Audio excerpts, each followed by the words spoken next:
الفقر غربة في الوطن، مالوش لا ظهر ولا تمن، يهلك ويشقى سنين ويدوب يجيب حق الكفاف. ليه البلد محنية شايل عذاب، وبيوتنا ليه مرهونة على زلزال. طب مين اللي قال مالها ومين كان أزملها؟ السلام عليكم. دلوقتي انا مطلعه الفيديو دوت كمان. اول حاجه دلوقتي بص يا ست الرئيس، ايدي النضاره بتاعتي اتكسرت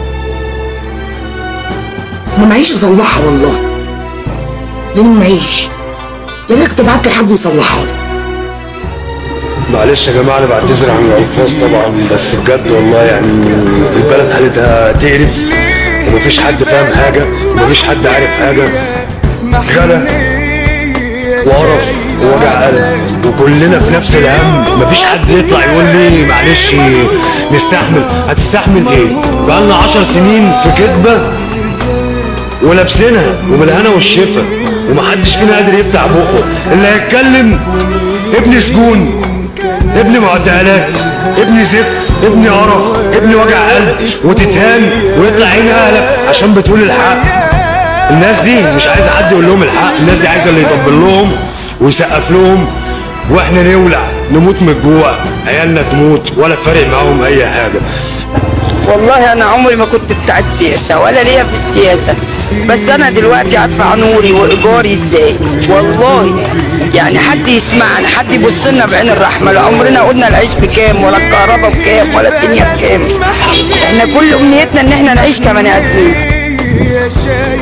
يعني هو لا تعليم ولا صحه ولا كهرباء، امال ايه الانجازات؟ فهموني ايه الانجازات؟ طب انا وحدة ناس، انا مش عيب ان انا بنقول انا شغالة طباخة على دراعي وساكنة في الأوضة دي ب2000 جنيه. لو دفعت الإيجار ما بقدرش بصراحة نجيب العلاج، لأن أنا منين حضرتك؟ منين؟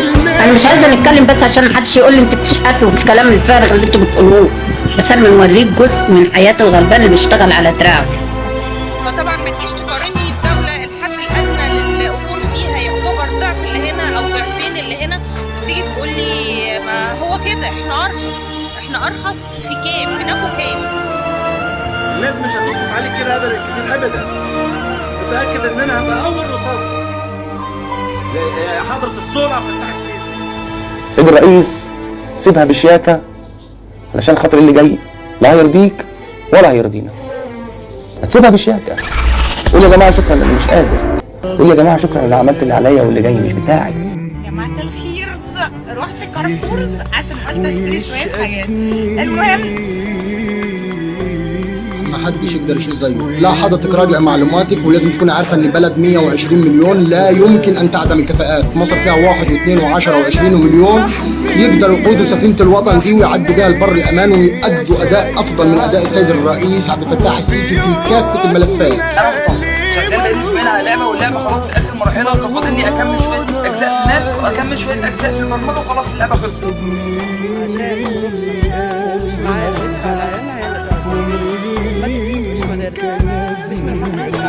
احنا مش قادرين ندفع الكهرباء، احنا مش قادرين ندفع الميه، احنا مش قادرين ندفع على التدريب وريت لي الشوارع. يعني سيبوكم من الحاجات، احنا جايين في نقطة الزيتون.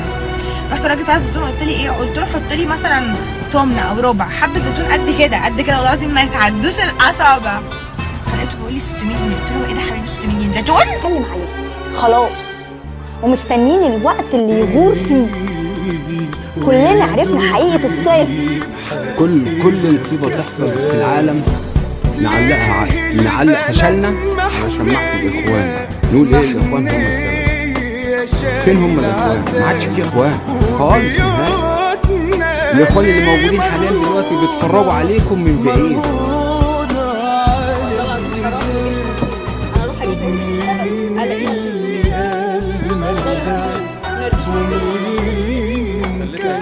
خليت الشوارع عندك كده واقف